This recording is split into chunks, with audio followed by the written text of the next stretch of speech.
అందరికీ నమస్తే. మనకి ఆడపిల్ల పుడితే చాలా అదృష్టంగా భావిస్తాం గదండీ! చక్కగా లక్ష్మీదేవి పుట్టిందని జెప్పేసి, లేదు అంటే తల్లిదండ్రులు ఎక్కువేంటండి మా అమ్మ పుట్టింది అని జెప్పేసి చాలా ఆనందపడుతూ ఉంటారు గదండీ ఆడపిల్ల పుడితే. చక్కగా ఆడపిల్లని చాలా అబ్బరంగా పెంచుతారండి. చాలా గారాబంగా పెంచుతారు. తనకిష్టమైన ఆటలు ఆడిపించడం, తనకిష్టమైన పదార్థాలు, తనకేమిష్టమో అదే పెట్టడం, ఇవన్నీ చేస్తూ ఉంటారు గదా! ఇంకా తన కాళ్ళ పైన తను నిలబడుతుంది అని చెప్పేసి విద్యా బుద్ధులు చెప్పిస్తారు. అంతే గాకుండా తనకి ఏమైతే ఇష్టమో ఇంకా డాన్స్ ఇష్టమా, లేదంటే సంగీతం ఇష్టమా, ఏదంటే అది అవన్నీ నేర్పిస్తూనే ఉంటారు గదండీ తల్లిదండ్రులు.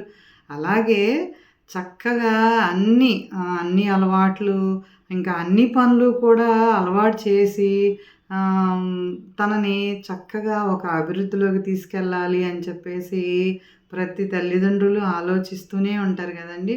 ఏంటంటే ఇంకా పెళ్లి వయసొచ్చిన తర్వాత ఏముందండి, చక్కగా ఆడపిల్ల పుట్టగానే ఏమనుకుంటారండి, నాకు కన్యాదానం చేసే భాగ్యం వచ్చింది అంటారు గదండీ! అంటే అన్ని దానాలలోకి చాలా మిన్నమైన దానం ఏంటండి కన్యాదానం. అంటే ఏంటో తెలుసా అండి?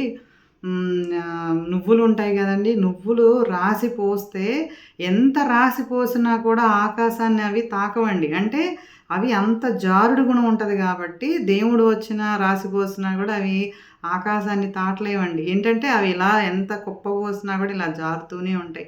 అంటే నువ్వులు రాశి పోస్తే ఎంత పుణ్యమో అంత పుణ్యం వస్తుందంటండి కన్యాదానం చేస్తే. నిజంగా ప్రతి తల్లిదండ్రులు గూడా మాకు కన్యాదానం చేసే భాగ్యం వచ్చింది అని జెప్పేసి ఏం జేస్తారండి, ఎక్కడో ఒక కుర్రోడు మంచివాడిని చూసి ఒక 25, 22, 23 వచ్చేటప్పటికి పెళ్లి అని పెళ్లి చేసేస్తారు గదండీ! చక్కగా కన్యాదానం చేసి, కాళ్ళు కడిగి, మంచివాడు నా కూతురు బాగా సుఖపడాలి అని జెప్పేసి చాలా అన్ని చోట్ల ఆలోచించి ఎవరేంటి, ఏంటి అని జెప్పేసి ఆలోచించి పాపం పెళ్లి చేస్తారు గదండీ!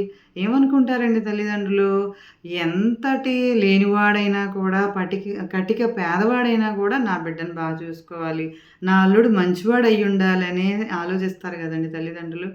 పాపం ఆడపిల్ల కూడా ఏం చేస్తదండి, మా అమ్మ, నాన్న నాకు సంబంధం చూసారు అని జెప్పేసి పెళ్లి చేసుకొని ఏం చేస్తదండి, అందరిని వదులుకొని అన్న, అక్క, తమ్ముడు, అమ్మ, నాన్న అందరిని వదులుకొని ఇల్లు, వాకిలి అన్నీ వదిలేసుకొని వదులుకోవటం అంటే ఏంటండి, ఇంకా ఏదో చుట్టం చూపుగా రావటమే గదా ఆడపిల్ల అంటే. ఇంకా అన్నీ వదిలేసుకొని అత్తగారింటికెళ్తుందండి. వెళ్ళిన తర్వాత ఏం చేస్తుందండి అక్కడ, అన్ని బాధ్యతలు స్వీకరిస్తుందండి. ఏంటంటే ఎవరో తెలీదు వాళ్ళు. భర్త ఎవరో తెలీదు, అత్తమామలు ఎవరో తెలీదు. అయినా కూడా కొత్త చోటు అని కూడా తనకి ఆ ఆలోచన రాకుండా అక్కడ ఎలాగా మెలగాలి అని చెప్పేసి తనకు తను అలవాటు చేసుకుంటుందండి. అక్కడ ఏ ఇబ్బంది వచ్చినా కూడా నేను ఇబ్బంది పడుతున్నాను అని చెప్పి మా అమ్మా నాన్నకి చెప్తే అమ్మా నాన్న బాధపడతారేమో అని చెప్పేసి ఎవ్వరికీ ఏమీ చెప్పదండి. ఏం కష్టం వచ్చినా కూడా దిగమింగుకొని తనకు తను అక్కడ అది సుఖమా, సంతోషమా అనుభవిస్తూ ఉంటుందండి.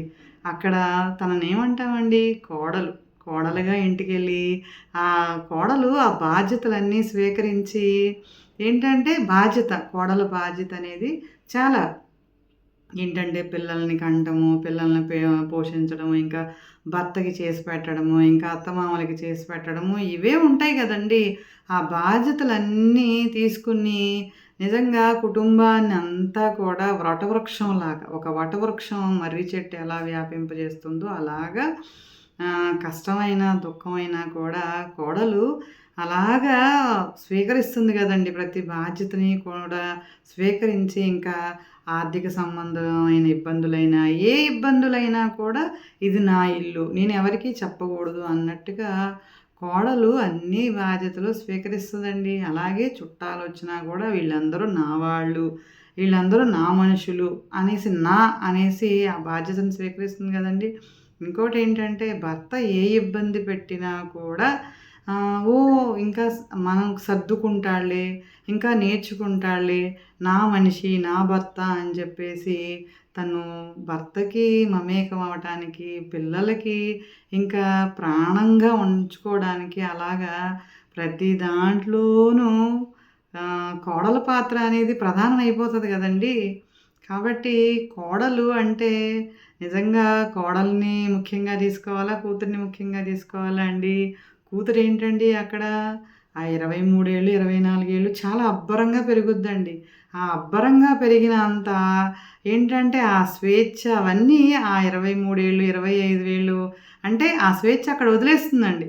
ఆ స్వేచ్ఛ అక్కడ వదిలేసి అత్తగారింటికొచ్చిన తర్వాత ఏమవుతుందండి ఇంకా బాధ్యతలు. బాధ్యతలు మీదేసుకొని ఇంకా స్వేచ్ఛ అనే దానికంటే కూడానండి ప్రతీదీ కూడా పని, బాధ్యత అనేది ఒకటి అలవాటు చేసుకొని ప్రతిదీ నాది, నేను, నా సంసారం అనేటట్టుగా కోడలయిపోతుంది గదండీ! అంటే దీనికి మనం కూతురి కంటే కూడా ఫస్ట్ ప్రథమంగా ముఖ్యం అని చెప్పేసి ఎవరిని చెప్పుకోవాలండి? కోడలు పాత్రే అని చెప్పుకోవాలి గదండీ! నిజంగా మీకు నచ్చిందా అండి? ఇంకోటేంటంటేనండి మన కూతురు సుఖపడాలి, కోడలేంటి అనుకోకోకుండా మన కూతురెంతో మన కోడలు కూడా అంతే. కోడలు కూడా కూతురు అనుకుంటేనండి ఏ గొడవలు ఉండవు గదండీ! అందరము కూడా కోడల్ని కూడా కూతురుగా అని భావిస్తే ఈ ఆత్మహత్యలు ఇయన్నీ ఉండవేమో గదండీ! కాబట్టి ఈ వీడియో నచ్చితే తప్పకుండా చూడ్డానికి ప్రయత్నం చేయండి. షేర్ చేయండండి. Thank you. మీ రజని.